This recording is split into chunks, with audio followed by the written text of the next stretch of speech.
अरविंद केजरीवाल को गिरफ्तार किया, 17 महीने मनीष सिसोदिया को गिरफ्तार किया, मुझे 6 महीने जेल में रखा, सत्येंद्र जैन को जेल में रखा है। और जब ठीक चुनाव करीब आ गया तो अमानतुल्लाह को आज पकड़ के जेल में डाल दिया, क्योंकि अब जमानत हो रही है एक के बाद एक।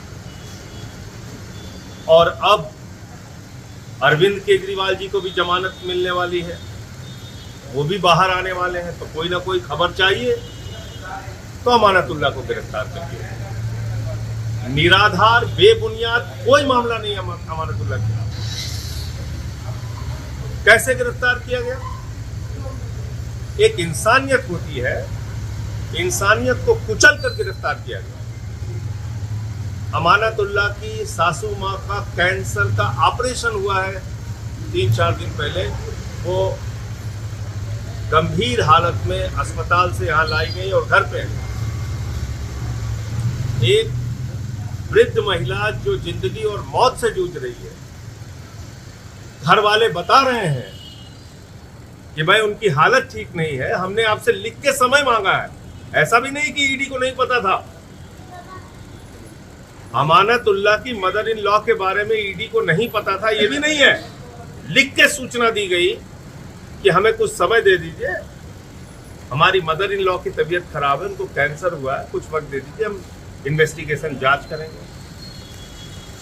और आपको अब मैं जो बताने जा रहा हूं वो कानून के किस दायरे में जांच है या कॉमेडी है, ये मीडिया के लोग और इस देश के लोग खुद तय करें।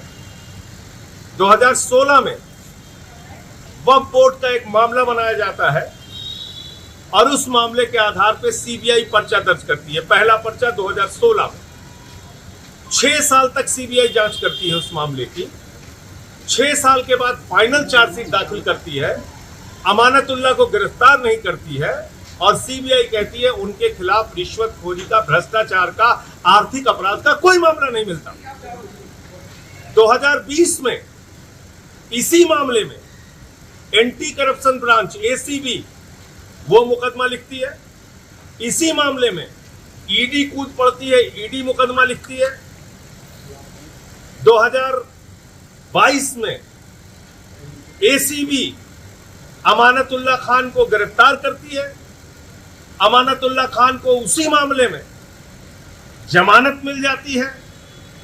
कोर्ट कहती है, कोर्ट की टिप्पणी है जब एसीबी से जमानत मिली कि अमानतुल्लाह खान के खिलाफ कोई भी भ्रष्टाचार, आर्थिक अपराध, रिश्वतखोरी का मामला नहीं है।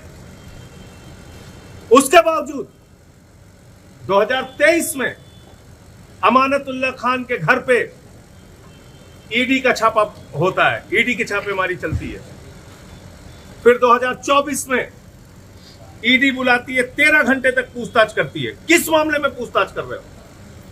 जिस मामले में जमानत मिल चुकी है, जिस मामले में सीबीआई की फाइनल चार्जशीट दाखिल हो चुकी है।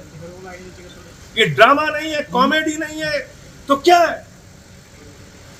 और आज सुबह सिर्फ गिरफ्तार करने के उद्देश्य से, जेल में ठूसने के उद्देश्य से, जेल में डालने के उद्देश्य से अमानतुल्लाह खान को गिरफ्तार कर लिया गया। मैं भाजपाइयों को कहना चाहता हूं, तुम पूरे देश के सामने एक्सपोज हो चुके हो और तुम्हारे नेता, देश के प्रधानमंत्री नरेंद्र मोदी एक तानाशाह के रूप में स्थापित हो चुके हैं। बड़े बड़ों की तानाशाही नहीं चली, तुम्हारी भी नहीं चलेगी। तुम भी एक दिन सत्ता से हटोगे, जाओगे और इन बातों का जवाब देना पड़ेगा तुम्हें। आप सिर्फ गिरफ्तारी पे गिरफ्तारी किए जा रहे हैं। सुप्रीम कोर्ट से ईडी को लताड़ लग रही है, सीबीआई को लताड़ लग रही है, जांच एजेंसियों को लताड़ लग रही है। बावजूद इसके आप सुधरने का नाम नहीं ले रहे। आप आके अरेस्ट करके लेके चले जा रहे हैं। किसी को भी पकड़ो, कॉलर पकड़ के गिरफ्तार करो, जेल में डालो। ये कौन सा न्याय है? ये कौन सी कार्रवाई है? ये कौन सी व्यवस्था है? तो इसलिए पूरी की पूरी आम आदमी पार्टी अमानतुल्लाह खान के साथ खड़ी है, उनके परिवार के साथ खड़ी है। उनकी जो वृद्ध सासू माँ है, उनके साथ हम लोगों की सिंपैथी है, सहानुभूति है। लेकिन निर्दयता और तानाशाही की सारी पराकाष्ठा मोदी और ईडी ने पार कर दिया है। ये आज पूरे देश ने और दिल्ली ने देखा। और जिस चुनाव के नाते ये सब कर रहे हैं भाजपाई, उनको मैं बता देना चाहता हूं, ये कार्रवाई तुमको बहुत महंगी पड़ेगी, बुरी तरीके से चुनाव में हारोगे, यही मैं कहना चाहता हूं।